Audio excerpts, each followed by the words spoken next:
Hidden Object Guru here with hot new game Extricate, which is, as I understand it, just a speedrunning game. Hopefully they'll teach me how to play it when I start. They will not. It does not have double jumps. It does have crouches. Or walking or sprinting, so you just go full speed all the time. Oh! They were like, here, remember to do strafing. Because you move faster diagonally than you do forward. So if you want to be the best at games, which I don't, 191st, ouch. Spikes! I was just checking to see if they were Prince of Persia spikes that you can walk in through but can't jump onto. They're not. See, it looks like a monster mouth. You can't do, like, slides, though. You can just, like, run and then duck. Boom! I'm never getting a platinum medal. What the hell? Are we all seeing this?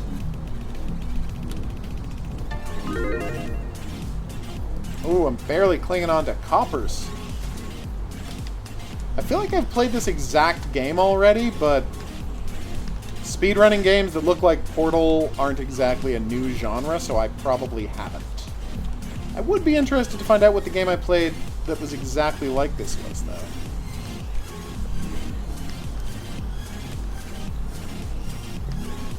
I know that looked like cowardice, but remember, slow and steady wins the race. Unless you're talking about races, in which case, no, slow and steady does not win the race. Whoa! Buzzsaw! That was embarrassing. Yeah, you can't... Once you've jumped, it kind of takes you at the momentum you were going. So that's why I'm getting carried into death traps, like, a lot. Cool. Yeah, I mean, as speedrunners themed with a Portal aesthetic about running past death traps go, this is nothing special. It's just kind of, oh, well, this is another entry in that genre. I always want one of these games to, like, have a ridiculous narrative. Like, to have way too much story. Or, like, you introduce the game as, like, a young person who has trained their whole life to run through death trap mazes.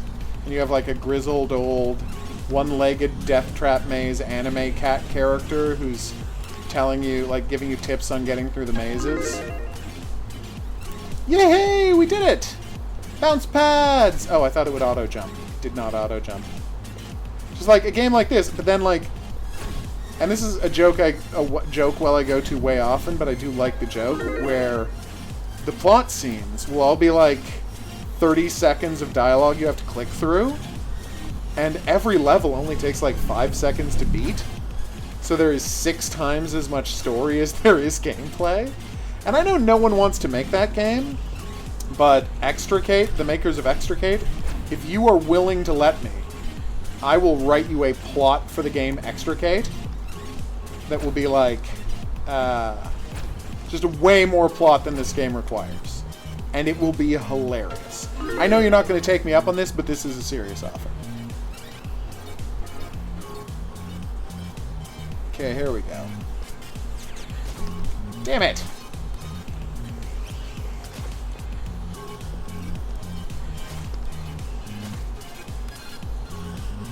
And then every time you die, the kitten will be like, wow, you really screwed up that simulation, Eleazar. Apparently in my head the character's name is Eleazar. But anyway, Eleazar. Hopefully when we really get to the championship, you don't make that mistake. But then every time you get it right, that was the real time you did it. So we, like, don't explain at all why you keep being, like, we offer the most paltry of explanations for why you keep surviving, despite, you know, your constant gruesome deaths. Well, that was silly. So forward, backwards, in and out. That's what shoelace tying is all about. Boom. Johnny English, Horror King, no question. Who would win in a fight, him or Austin Powers? Oh, okay. we also considering the actors? Because then yes. Totally. Yeah, obviously. I think Mike Myers would agree. Oh, no, Myers no way thinks he can take Rowan Atkinson in a fight. Oh, I have to duck down to get to the bottom, and then I have to use momentum to get me to the top. I get it. Okay. Hold on. Boom. That would be a funny fight. What? I don't know. It's been a long time since I've seen Mike Myers be funny. And I really genuinely like Mike Myers. Oh, yeah. His humor, and this is going to sound weird, got more and more infantile the older he got. Well, what's fascinating about him is, it's like, everyone kind of knew it was cool not to do blackface and brownface anymore. Yeah. Right? And it's like he didn't get the message. Yeah. And no one told him. And the thing is, it's like everyone knew it wasn't cool anymore. But except for him. And like no one really, I guess, culture at large didn't try to make new black and brown face movies. So it was never really tested whether it was too late or not. And then he just made The Love Guru and everyone was simultaneously, oh God, what are you doing, Mike Myers? I know that the plot of the movie, is that your character is a white kid who grew up in India and has studied his whole life to become a love guru. But the problem is, the fact that you went out of your way to make it a white character who grew up in India instead of wearing brownface means you knew that this character was absurdly problematic. And you made the movie anyway. Because if he honestly didn't know, he would have just been playing an Indian guy. Because that's what Peter Sellers would have done, and he was obsessed with Peter Sellers at the time. Peter Sellers would have just played an Indian guy in brownface. Peter Sellers, funny guy. Oh yeah. No, it's hard to watch those movies. Yes. Absolutely it is.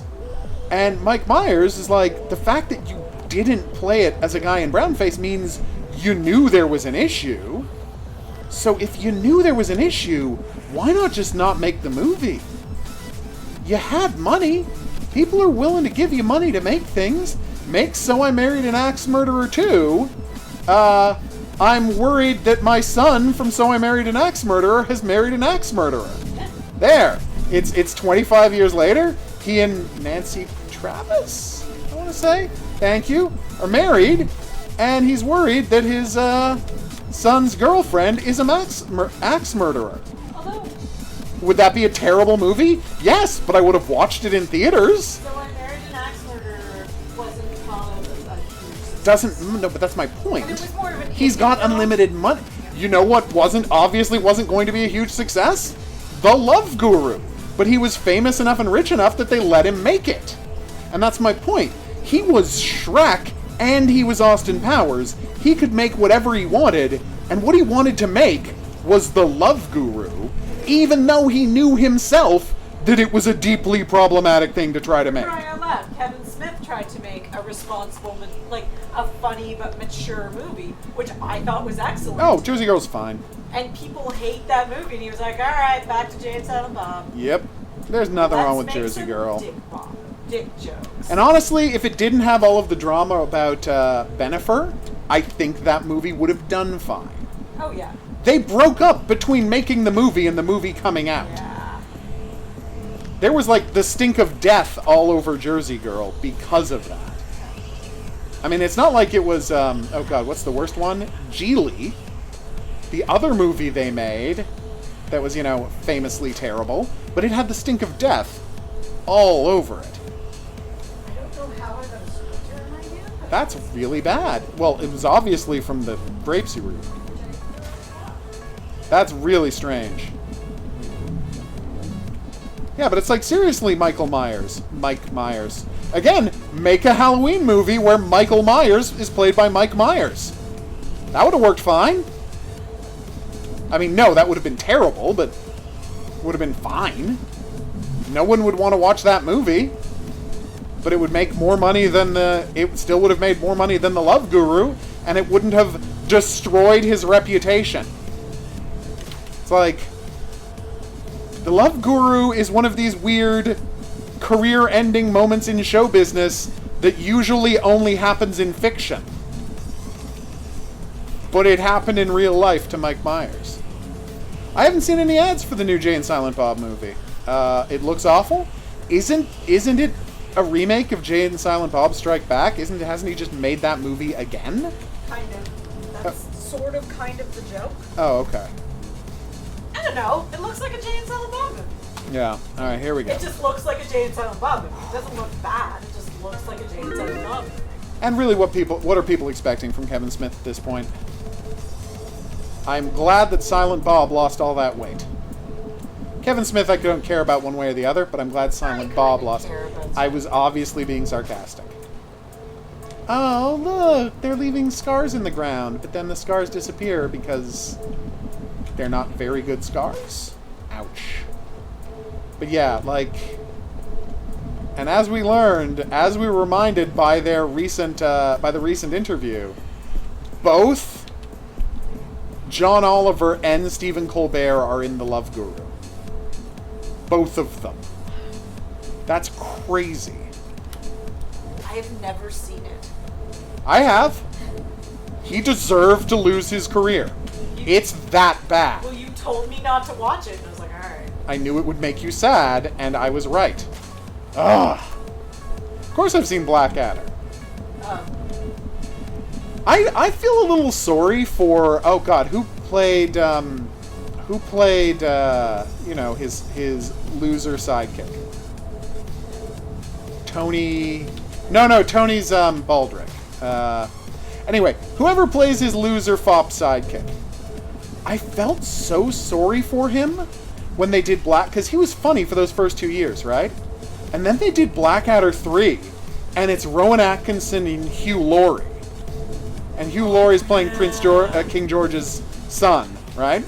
And you're like, this is the funniest thing I've ever seen. Hugh Laurie, who I think had only been in one episode of Blackadder 2 as the Master of Disguise, right? And he's in all or most of the episodes of Blackadder 3 as the Prince. And it's the funniest thing in the world. And so when they do Blackadder 4, now Hugh Laurie is his sidekick. And I'm like, Hugh Laurie, you're a freaking genius. He's one of the funniest men alive. Like, by the way, the one good thing, there are only 2 good things about Holmes and Watson. Thing number 1, Billy Zane is in the movie. Yes. And it's stupid and it makes no sense. Thanks for ruining that for people. It's actually surprising. People aren't going to watch the movie. Second, Yeah. that the whole film is a parody of the terrible Robert Downey Jr. Sherlock Holmes movies, Yeah. right? And who played Mycroft in the terrible Sherlock Holmes movies? I do not remember. Stephen Fry. All right. And so for this, Hugh Laurie plays Mycroft. Oh, I did not get That's that. why he's in the movie. That's hilarious. Yeah, because apparently Stephen Fry did it. Yeah. Hugh Laurie was actually legitimately funny. Well, that's the crazy part. It's the one scene in that movie that's actually funny because Hugh Laurie is such a professional. Yeah. It's so weird to me that there are people that don't know he's a comedic actor. Yeah, because of House. I have never seen Whiplash. It was. I would not be surprised if it was overrated, given how much people, could not stop talking about how great that movie was. And I mean, I love all the work it got J.K. Simmons, but that's really my only takeaway. He's an abusive jazz drummer professor.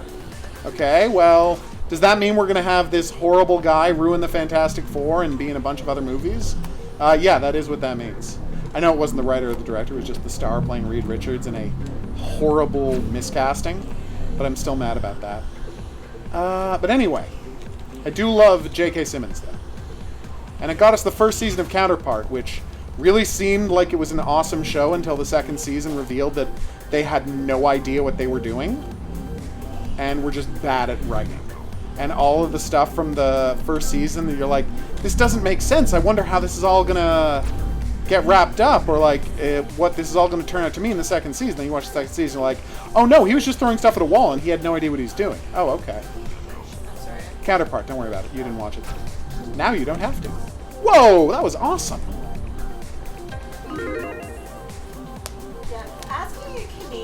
especially in our. You know, Yes, Jude Law was Watson, and it really. See, the problem with the Robert Downey Jr. movies. Don't get us wrong. We love Robert Downey. Of course, we love him. He's great.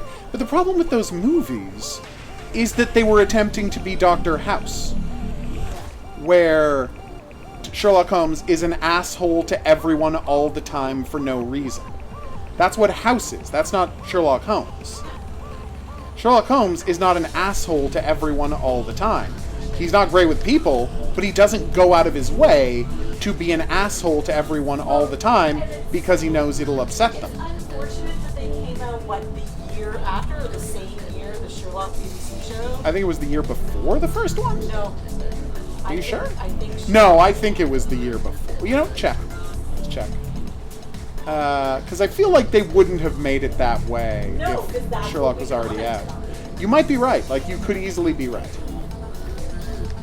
It was funny, because obviously I had enjoyed Hugh Laurie as, in the various British comedies I had seen him in, Blackadder and such, but I wasn't really aware of him as an actor until House. Like, he's a guy who, and when I saw House, it didn't even occur to me that he was British. I mean, no, I guess I knew he was British because I had seen him talking about, like, Stuart Little and stuff. Right? But I knew he was British, but it's not like I thought of him as... It was the year before. It was the year... Yeah, that's what I thought. There were two of them. That's what you're thinking of. There were two Sherlock Holmes movies by Guy Ritchie. So there was a second one after they started doing Sherlock. Damn it! I didn't realize it was a fall away thing. Oh yeah, there it goes. So I'm watching House, and then because he was on House... Sorry, he got to do Saturday Night Live... And it's like the best episode of Saturday Night Live in a decade. Like, the only thing that comes close in that era is John Hamm's first episode. That's how good Hugh Laurie was on Saturday Night Live. Like, having this one unbelievably great actor, comedic actor, completely enlivened the entire show. What were you saying? I just looked up Sherlock and Sherlock Holmes. One was the year after. Yeah. I think maybe we saw them at the same time because we waited till it came out, rental or streaming or whatever. Sherlock Holmes, that is the Robert Downey Jr. one. Yeah. And I'd already seen the BBC one, and we were like, oh, yeah, so we didn't watch it for a while. This pales in comparison. It did. We did not run out to see it. Yes, I haven't seen Mordecai. This is a true story. Now, lazy writer here can confirm that I never have trouble staying awake through a movie. I always watch movies all the way through. This is a true fact. I am not exaggerating. I fell asleep 3 minutes into the movie Mordecai. Just out like a light. And I did not wake up the entire film. I woke up during the end credits. I actually have to correct you. Yeah? You woke up about an hour in, and you were like... Is this still on? Did I fall asleep? Should I be watching this? And I was like, no, go back to sleep. Yeah. You rolled over, watched, I don't know, a few seconds, maybe a minute or so. I don't remember that happening. And you literally rolled over again and went, nope, and went back to sleep. I don't remember that happening, so I don't think I technically actually woke up. Now, I started laughing because you said that, and I remembered how you fell asleep. Hello, Dave Johnson. Are you having a good night? I hope you are. What were you saying? I started laughing because, yes, you fell asleep, but I've completely forgotten about that to the point of I can remember your reaction and my statement about the movie. Gotcha. But I do not remember the movie, and I know I watched it. Wow. Because my mind went, nope, this is not important. Although I have started a thought of, I've been thinking about doing a new feature on the channel where I play visual novels when I'm already sleepy and see how long it takes me to fall asleep playing a visual novel. Is that too mean to do? I feel like you're going to end up with too many cranks in your neck. No, I'll be lying down. Oh. I'm not going to be sitting up. I will lie down on the couch. Or, you know what? Maybe I'll do it playing in my big comfy chair. Oh, big comfy chair. I got a big comfy chair. I could move, and visual novels don't require a good computer, so... Tell me, people, is that too mean? Or should I do a series of videos where I play a visual novel and see how long it takes me to fall asleep? Or, if I haven't fallen asleep in half an hour, if I just quit it out of boredom. That might be too mean. Anyway, we'll talk about that. So, interesting thing I Come discovered on. on IMDb when looking up Sherlock, the BBC show. Yep. It still does not have an end date. No, because they haven't firmly committed that they'll never do more. That is kind of awesome. It is. Hey, is Lady Sherlock out yet? The Japanese licensed adaptation of Sherlock? Oh, I looked it up, and apparently Sherlock Holmes isn't copyright protected anymore. But, like, they still paid the estate, even though they didn't have to? Oh. Because there's the situation where the character isn't copyrighted, and most of the stories aren't copyrighted, but because he lived so long and kept writing them for so long, a couple of the stories are still under copyright, and because they wanted to have free reign to do whatever they wanted, Wow. they paid for the rights. That's kind of nice. Yeah, it was very nice.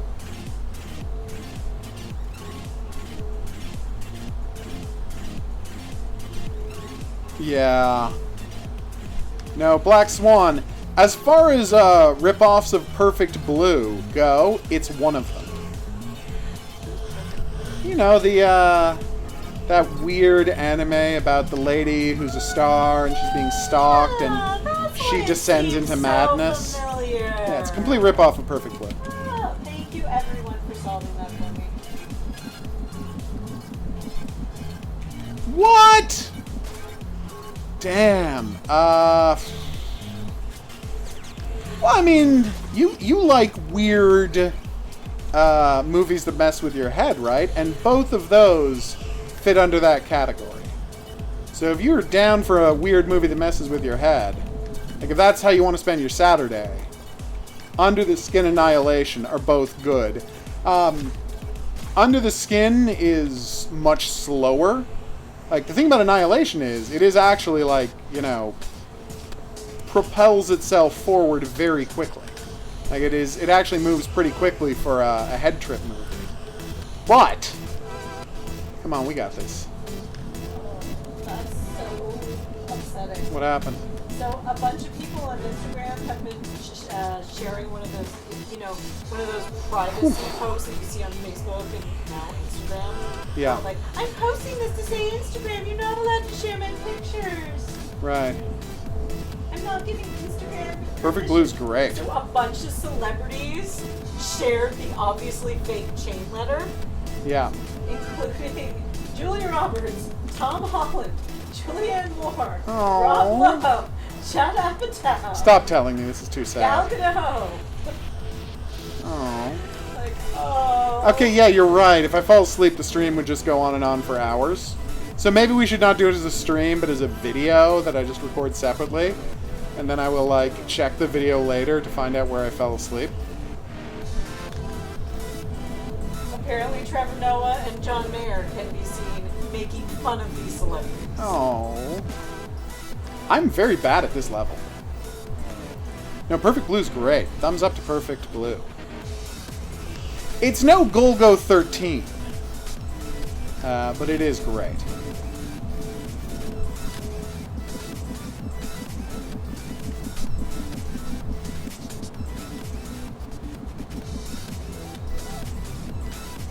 Oh, god damn it. Where am I supposed to go? Oh, when I jump on that one, the next one will appear. I got it. Okay. Oh my god, this is ridiculous. This doesn't feel safe. I know it would take hours, but I would edit the video later. And, you know, like, the video you watch would only be like 3 minutes long. It would be me announcing it. And then I would fast forward a bunch, and you'd hear me say a couple of random things as I played it. And then we would do show up on the clock, the point at which Hogaru fell asleep.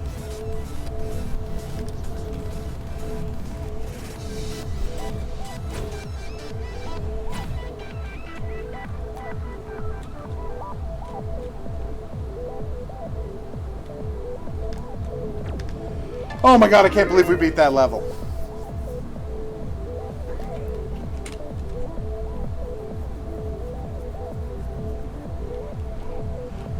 Ugh. I love that I'm talking about how boring visual novels are when I literally made a visual novel. I am maybe the worst. Then again, my visual novel takes about 40 minutes to play from beginning to end.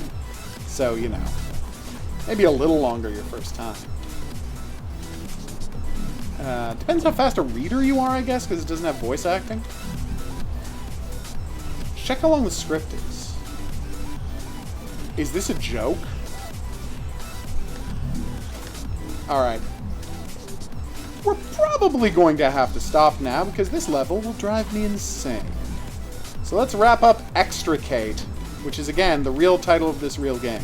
Developer, if you happen to watch this video in the future, and you've made it through, a solid half hour of talking about movies, I was serious. If you would like me to write a way too elaborate story, like a comedy story for this video game, and then you put, like, skippable text boxes in between the levels, between, you know, Eleazar, the person learning to extricate jump, and a zany anime cat mentor, then 100% I will write that for you, and it will be amazing.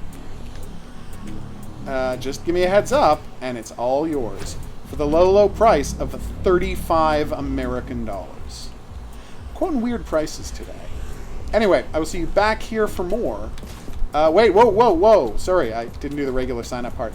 I've been the Hidden Object Guru. This has been Extricate. Thanks for coming on this journey with me. If you had a good time and you'd like to see more, there's buttons for that coming up.